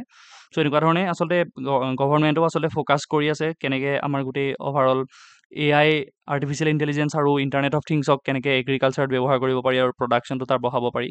অ'কে চ' এইবোৰ আচলতে এটা মেথড হয় আমাৰ যিটো বৰ্তমান চলি থকা হৈছে কনচেপ্ট যিটো ডাবলিং দা ইয়াত চাব পাৰিম doubling the income of farmers ধৰিব পাৰিছে চাগে doubling the income of farmers so' ফাৰ্মাৰ্ছৰ ইনকাম ডাবলিং কৰাত এইবোৰ প্ৰচেছে সহায় কৰিব কাৰণ ডিজিটেল ডিভাইচবোৰে মানে কি কৰিব সেইবিলাকে প্ৰডাকশ্যনত যিহেতু সহায় কৰে চ' প্ৰডাকশ্যন যিমানেই বেছি হ'ব সিমানেতো আপোনালোকৰ খেতিয়কৰ কি বাঢ়িব ইনকাম বাঢ়িব চ' এইবিলাকে সহায় কৰাৰ এটা বিশেষ পটেঞ্চিয়েল আছে চ' সেইটো কাৰণে ইণ্টাৰনেট অফ থিংছ আৰ্টিফিচিয়েল ইণ্টেলিজেঞ্চৰ গুৰুত্বৰ ওপৰত এই গোটেই বিশেষ আৰ্টিকেলটো লিখা হৈছে তাৰপিছত আমি লাষ্ট ফেজটোত পাইছোঁহি so' in today's world the incorporation of AI in agriculture is not only a smart decision but also' a necessary one However, the use of AI driven technology is a very rare sight in Assam. So অসমত কি হয়, অসমত আমি গম পাম, অসমত আপোনালোকে চালে দেখা নাপায় আচলতে AI ইউজ টেকনলজি। বাহিৰত অসমৰ বাহিৰত লাহে লাহে ইউজ হৈছে যদিও, পাঞ্জাব হাৰিয়ানা ৰিজনত লাহে লাহে হৈছে যদিও, কিন্তু অসমত বিশেষকৈ পুৰণিকলীয়া সেইবোৰ ৰীতি নীতিত বা তেনেকেই খেতি কৰি থকা দেখা পোৱা যায়। ট্ৰেক্টৰ আহিলে যদিও আমাৰ ঘৰত থকা গৰুহালেৰে আচলতে হাল বোৱা দেখা যায়। বহুত সমস্যাও আছে বাৰু তাত, এইবোৰ সমস্যাবোৰৰ কথা ইয়াত ডিছকাছ কৰা নহ'ব বাৰু, আপোনালোকে গম পাইছে। So despite most farm households owning smartphones, they are unaware of the opportunities that such de- devices hold for their farms. So মানুহৰ হাতত আজিকালি স্মাৰ্টফোনটো প্ৰায় থাকেই সকলোৰে ওচৰত, কিন্তু স্মাৰ্টফোনটো থকাৰ পিছতো মানে তাৰ পৰা যিখিনি লাভ হয়, ধৰি লওক আমি ৱেডাৰ ফৰকাষ্টিং বা এনেকুৱা ধৰণৰ যিবিলাক ডাটা পায় বা কি কি সাৰ ইউজ কৰিব লাগে, সেইখিনি যিখিনি চাব পাৰে সেইখিনিও মানে চোৱা দেখা নাযায় মানে। চ' স্মাৰ্টফোনটো এনেই থকা নিচিনাৰ হয় মানে খেতিকৰ কাৰণে, বিশেষ লাভ হোৱা দেখা পোৱা নাযায়। So' traditional ways of thinking and lack of confidence prevent farmers from exploring beyond barriers. So' অসমীয়াত কি কয়, আমাৰ নিজৰ বাৰীখন যিখন, চ' বাৰীখনৰ পৰা বাহিৰলৈ আমি আচলতে যাবই পৰা নাই। অ'কে, চ' এটা লাৰ্জ স্কেল প্ৰডাকশ্যনৰ কাৰণে অকল নিজৰ বাৰীখনৰ কথা ভাবি থাকিলে নহ'ব। সেইটো কাৰণে লাৰ্জ স্কেল প্ৰডাকশ্যনৰ কাৰণে ডাঙৰ লেভেলত ভাবিব লাগিব। অকল ট্ৰেডিশ্যনেল যিটো আমাৰ আগৰ পৰা চলি অহা ৰীতি নীতি, ট্ৰেডিশ্যনেল ৱেত আমি ভাবি থাকিলে নহ'ব। So' the abundance of net sown area of 2.8 million hectares pales into significance because it is divided into economically unviable, small and scattered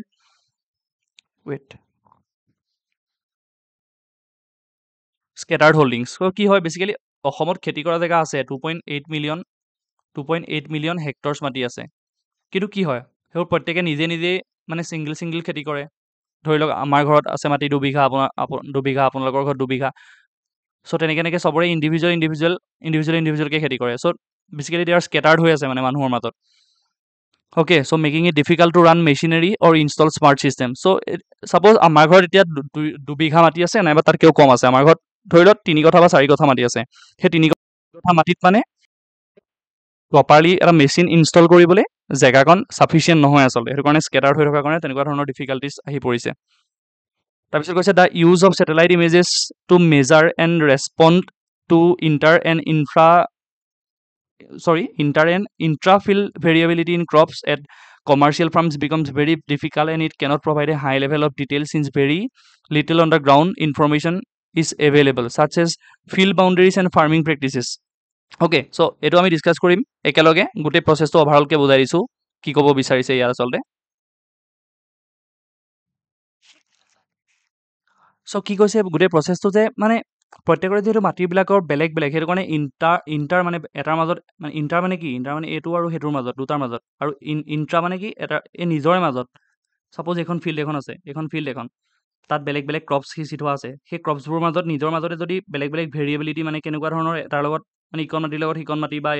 এইকণ ক্ৰপছৰ লগত সিকণ ক্ৰপছৰ কেনেকুৱা বিভিন্নতা বা বেলেগ বেলেগ মানে কেৰেক্টাৰিষ্টিক্স, সেইবোৰ যদি এইকণ মাটিৰ ভিতৰতে চোৱা হয়, অ'কে, তেতিয়া হ'ব এইটো ইণ্ট্ৰা, INTRA, এইটো হ'ব ইণ্ট্ৰা। আৰু এইখন মাটি আৰু এইখন মাটি, ইয়াৰ দুটাৰ মাজত যদি ডিফাৰেঞ্চেছ চোৱা হয়, সেইটো হ'ব ইণ্টাৰ। সেইটো অসমত এটা প্ৰব্লেম আছে বুলি কৈছে, যিহেতু চবৰে মাটিবোৰ বেলেগ বেলেগ হয় আৰু মানে এটা স্কেটাৰ্ড হৈ আছে মাটিবোৰ, সেইটো কাৰণে অলপ দিগদাৰ হ'ব বুলি কৈছে। তাৰপিছত কৈছে in such cases collective farming can play a major role in establishing an organized structure in agriculture where small farms can collectively purchase valuable inputs, invest in smart technology and avail public procurement facilities. কি হ'ব এতিয়া ইয়াত কি কৈছে আমি গম পালোঁ যে প্ৰত্যেক ঘৰৰ মানুহৰ মাটি এতিয়া প্ৰত্যেকে বেলেগে বেলেগে খেতি কৰে, সেইটো কাৰণে কি হয়, প্ৰত্যেকে বেলেগে বেলেগে খেতি কৰে কাৰণে স্মাৰ্ট টেকনলজিবোৰ কোনেও অকলে লগাব নোৱাৰে, আৰু অকলে লগাবলৈ আচলতে এইবোৰ বহুত দামী হয়, একচুৱেলি বহুত কষ্টলি হয়। সেইটো কাৰণে কি কৈছে, তেওঁলোকে কালেক্টিভ যদি ফাৰ্মিং কৰে, তেতিয়াও কালেক্টিভ ফাৰ্মিং কৰিলে চবে মিলাই 2-3 ঘৰ মানুহ বা সমাজৰ এটা অঞ্চলৰ মানুহে মিলাই যদি কালেক্টিভ ফাৰ্মিং কৰে, একেলগে কিনিব পাৰে, তেতিয়া চবৰে লাভ হ'ব। অ'কে, কালেক্টিভ ফাৰ্মিঙৰ ওপৰত গুৰুত্ব দিয়া হৈছে। কালেক্টিভ পাৰ্চেছ কৰিব পাৰে ভেলুৱেবল ইনপুটছবিলাক, মানে ডিজিটেল যিবিলাক ডিভাইচ আছে। অ'কে, চ' স্মাৰ্ট টেকনলজিত ইনভেষ্ট কৰিব পাৰে। তাৰপিছত কৈছে farmer producer companies have also' been successful in transforming the losses in the balance sheets of farmers into profits. So' যিবিলাক ফাৰ্মাৰ প্ৰডিউচাৰ কোম্পানীজ আছে, আপোনাৰ ফাৰ্মাৰ প্ৰডিউচাৰ কোম্পানীজ মানে কি হ'ব আপোনালোকৰ,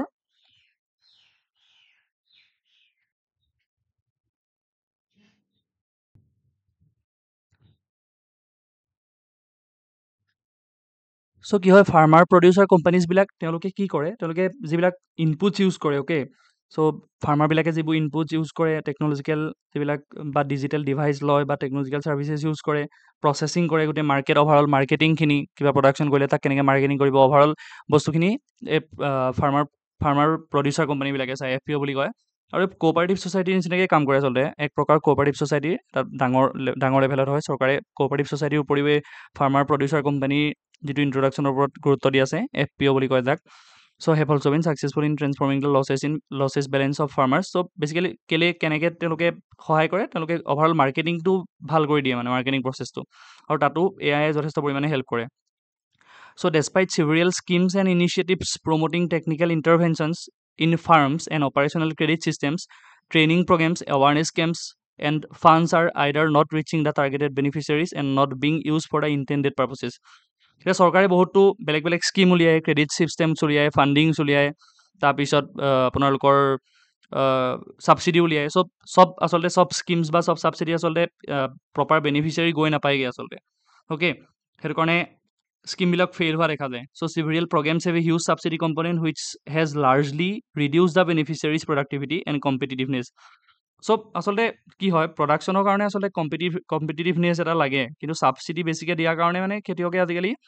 বেলেগ ফাৰ্মাৰবোৰে আচলতে প্ৰডাকশ্যনৰ ওপৰত গুৰুত্ব দিয়া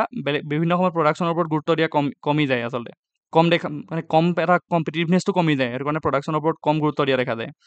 অভাৰঅল প্ৰডাকশ্যনটো কম হৈ যায় সেইটো কাৰণে so' coordination among various institution such as ICAR Indian council of agriculture research ICAR হয় যিটো এগ্ৰিকালচাৰ গোটেই মেনেজমেণ্টটো চায় Indian council of agriculture research institutions so' Assam agricultural university যিটো চাইণ্টিফিক ডেভেলপমেণ্ট বা ৰিচাৰ্চৰ কাৰণে আছাম এগ্ৰিকালচাৰ ইউনিভাৰ্চিটি আছে আৰু IIT ষ্ট্ৰাকচাৰ যিবিলাক ষ্ট্ৰাকচাৰ আছে সেইবোৰৰ ওপৰত আচলতে তেওঁলোকে আচলতে গুৰুত্ব দিব লাগে is necessary for various research and development programmes সেই এইবোৰত আচলতে ৰিচাৰ্চ ডেভেলপমেণ্ট চলি থাকে তেওঁলোকে আৰু গুৰুত্ব আৰোপ কৰিব লাগে আমাৰ এগ্ৰিকালচাৰ গোটেই প্ৰচেছটোৰ মেনেজমেণ্টটো ভাল কৰিবলৈ চ' মেনেজমেণ্ট কেনেকৈ ভাল হ'ব গোটেই প্ৰচেছটোত মেনেজমেণ্ট তেতিয়াহে ভাল হ'ব যেতিয়া চাইণ্টিফিক ডেভেলপমেণ্ট আহিব চাইণ্টিফিক প্ৰচেছ আহিব চাইণ্টিফিক প্ৰচেছত প্ৰচেছ কৰিব পৰা যাব বস্তুবোৰ মেনেজ কৰিব পৰা যাব মেনেজমেণ্টটো চাইণ্টিফিক হ'ব তেতিয়া আমাৰ প্ৰডাকশ্যন নিজে বাঢ়ি যাব okay so' it is necessary research and development প্ৰগ্ৰেমছটো নেচেচাৰী কৈছে to develop advocate quality strategies systems and products so' systems গোটেই অভাৰঅল চিষ্টেমছটো প্ৰডাকশ্যনত হেল্প কৰিব with constant consultation with local people আৰু লোকেল পিপলৰ লগত কনচালটেশ্যনটো লাগে অ'কে লোকেল পিপলৰ লগত কনচালটেশ্যন লাগে কিয় কাৰণ এখন জেগাৰ আচলতে প্ৰপাৰ যিখিনি ডাটা বা প্ৰপাৰ আচলতে ছাপ'জ এখন জেগা এটা আছে তাৰ লোকেল মানুহে আচলতে গম পায় সেই জেগাখনত কি হৈ আছে এদিন বা দুদিন আপোনালোকৰ ৰিপৰ্ট এনালাইচিছ কৰিবলৈ অহা মানুহকেইজনে গম নাপাব পাৰে সেইটো কাৰণে লোকেল যিবিলাক ৰিভিউ হয় লোকেল ৰিভিউটো ল'ব লাগে আচলতে লোকেল মানুহবিলাকৰ পৰা so' policy interventions multi stakeholder collaborations corporation between government agencies and farmers and support in the form of awareness programs, financial aid and tactical intervention in the private and small farm sectors are necessary to make technological interventions an essential adaptation strategy. So technological interventionৰ কাৰণে কি লাগিব চৰকাৰৰ যিটো funding লাগিব corporation লাগিব government agency আৰু ফাৰ্মাৰবিলাকৰ ভিতৰত কাৰণ গভৰ্ণমেণ্ট এজেঞ্চিবিলাকে ইমপ্লিমেণ্ট কৰিবলৈ ফাৰ্মাৰবিলাকেও মানি ল'ব লাগিব কাৰণ গভৰ্ণমেণ্টে বেলেগ স্কিম উলিয়াই থাকিব কিন্তু ফাৰ্মাৰে সেইবিলাক এডপ্ট কৰিবলৈ বা ফাৰ্মাৰবিলাক মানে খেতিয়কসকলে সেইবিলাক নিজে ইমপ্লিমেণ্ট কৰিবলৈ তেওঁলোকে ভাবিব লাগিব সেইটো কাৰণে অভাৰঅল গোটেই প্ৰচেছটোত সেইটোৱে কৈছে সেইটো কাৰণে কি কৈছে গভৰ্ণমেণ্ট এজেঞ্চি আৰু ফাৰ্মাৰবিলাকৰ মাজত এটা কোঅপাৰেশ্যন বা সহযোগ এটা থাকিব লাগিব আৰু তেতিয়াহে গোটেই অভাৰঅল টেকন'লজিকেল ইণ্টাৰভেনশ্যনবোৰ হ'ব আৰু তেতিয়া AI ডেভেলপ হ'ব আমি অভাৰঅল যিটো পাতিলোঁ কথা আৰ্টিফিচিয়েল ইণ্টেলিজেঞ্চ ইউজ কৰিব পৰা যাব প্ৰপাৰলি টেকন'লজি ইউজ কৰিব পৰা যাব চ' আৰ্টিফিচিয়েল ইণ্টেলিজেঞ্চ টেকন'লজি ইউজ কৰিলে অভাৰঅল আহিবলগীয়া দিনত প্ৰডাকশ্যনটো বৃদ্ধি হোৱাৰ এটা গ্ৰেট পটেঞ্চিয়েল আছে আমাৰ অসমৰ ৰিজন বা ভাৰতৰ বিভিন্ন ঠাইত যিবোৰ খেতি প্ৰধান এৰিয়া হয় আচলতে চ' অভাৰঅল আৰ্টিকলত সেই আৰ্টিফিচিয়েল ইণ্টেলিজেঞ্চ টেকন'লজিৰ ওপৰতে গুৰুত্ব আৰোপ কৰি লিখা হৈছিলে চ' ডাটাবোৰ আপোনালোকে মনত ৰাখিব পাৰে এইবিলাক কনচেপ্টবিলাক ইণ্টাৰনেট অফ থিংছ হওক ইণ্ডিয়ান কাউন্সিল অফ এগ্ৰিকালচাৰ ৰিচাৰ্চৰ বিষয়ে আপোনালোকে চাৰ্চ কৰি চাব পাৰে তাৰ ক'ত আছে আচলতে ইনষ্টিটিউটটো দিল্লীত আছে আচলতে তাৰপিছত আপোনালোকে তেনেকুৱা ধৰণৰ কিছুমান ইনফৰমেশ্যন আছে আৰ্টিফিচিয়েল ইণ্টেলিজেঞ্চৰ ওপৰত ক্লাইমেটৰ ওপৰত কেনেকৈ চেঞ্জ কৰে আচলতে গম পালে ফ'ৰ্থ এগ্ৰিকালচাৰেল ৰিভলিউশ্যন কি গম পালে অ'কে এইবোৰে আছিল আজিলৈ ইমানেই আছিল ধন্যবাদ